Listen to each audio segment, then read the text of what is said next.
Good morning to all of you Razorback fans out there here on the Lord's Day, as this is your Inside Arkansas Invitational. I am John Nabors. Where to begin? Where to begin? I wish I could come to you today as some sort of words of encouragement, words of enlightenment, words of happiness. But yet those words just seem to have escaped me. I don't have any of them. It's hard for me to come forward to you and to all of you in trying to make sense out of what transpired yesterday, as Arkansas lost another game in the most Arkansas fashion. They lose to Memphis, and a chance to not only drive down the field, which is what they did late in the game, be in a great position to even take the lead on what would be a very easy field goal. But they didn't. They fumbled. They even had a chance to possibly even have the game back in their control. Had all three timeouts. Everything was set up for them. All they had to do was stop. Just get a stop. But instead, they let the backup quarterback come in, run it right up the middle. And that backup quarterback wanted it a little bit more than Arkansas. He got the first down. He carried Razorback players for a first down.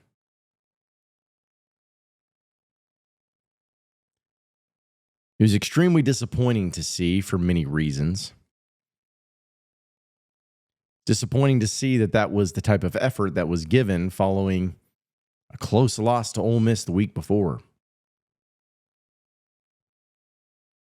And I wish it was as easy to just look at one position, one player, one coach, and just say, that's the reason why you lost. But it is so much bigger than that. Folks, what we witnessed was the beginning of the end. And as they say, part of the journey is the end. And the end has arrived. This week was rough for Razorback fans. It started with your loss to Ole Miss in Oxford. Move forward to Hunter Yurchek, your athletic director, coming out and saying that you have no chance to win a championship, nor can you compete for one. And yet some other things transpire, and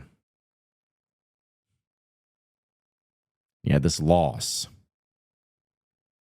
A loss that is almost unexplainable. Every Razorback fan is angry, upset, frustrated,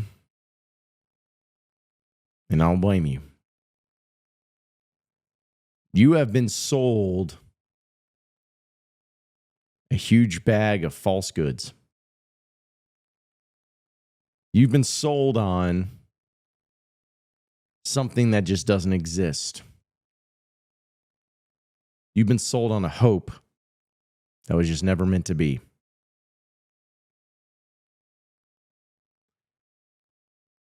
What happened yesterday and what's happened with inside the program for some time now, I can't help but think of the good book in Matthew chapter 7, verse 15. Beware of false prophets who come to you in sheep's clothing, but inwardly are ravenous wolves. You will recognize them by their fruits. Are grapes gathered from thorn bushes, or figs from thistles? So every healthy tree bears fruit, but the diseased tree bears bad fruit. A healthy tree cannot bear bad fruit, nor can a diseased tree bear good fruit.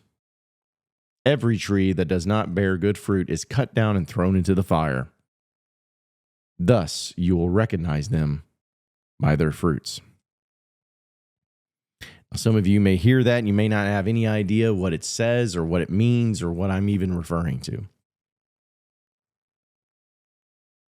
But it says, beware of false prophets. Beware of those who tell you something, sell you on something, make you believe in something that's just not true. Make you believe that the team is so much better, the program is in great hands, and there's just nothing that can be done to make this better. It's just who you are, and you just have to deal with it.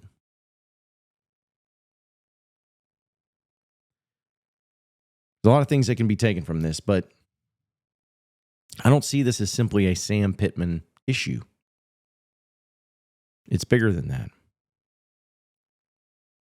I don't see this as just, a simple fumble issue. It's bigger than that. It's a mentality. It's a culture.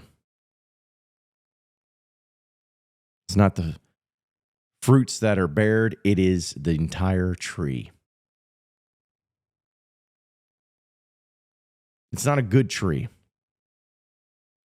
From the roots up, you just happen to get bad fruit. Bad fruit does not come from good trees. The entire tree is the issue. The bad tree bears the bad fruit. And in the roots inside of this program is what has cost you, what has cost this team, or what has cost this program.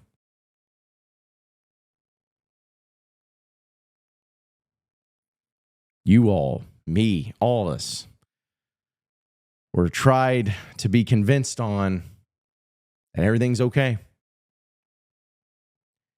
And then when all of us raised issue to when it wasn't okay,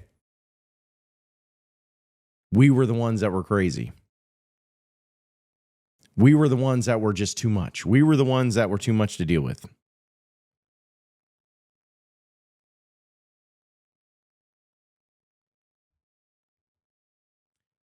This football program, it starts from the roots. It starts from the very beginning. The culture, the mentality. Exactly what Hunter Yurchek said earlier last week. We can't win a championship. Okay? Well, what happens when the so-called leader of the program says, we can't do it? Well, the coach is going to say, we can't do it. The players are going to feel that we can't do it.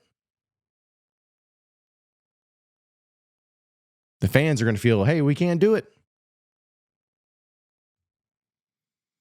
And guess what? Yesterday, you didn't do it. You didn't do it. Had nothing to do with NIL.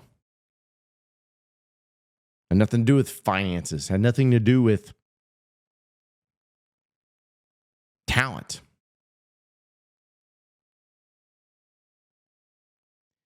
Simply a want to. That's what it was.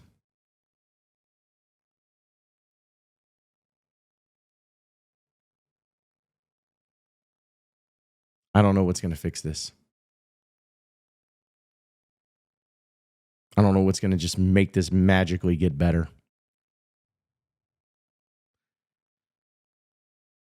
But what I do know is that your program deserves better.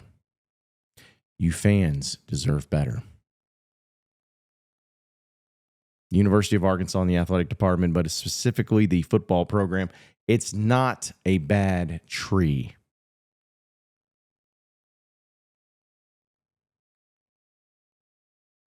It's a good tree that's just not being taken care of the way it should be.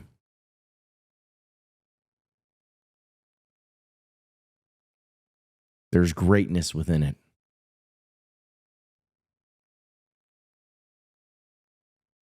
But it's just being left out to see, just not being appreciated, not being utilized, not being seen the way it should be.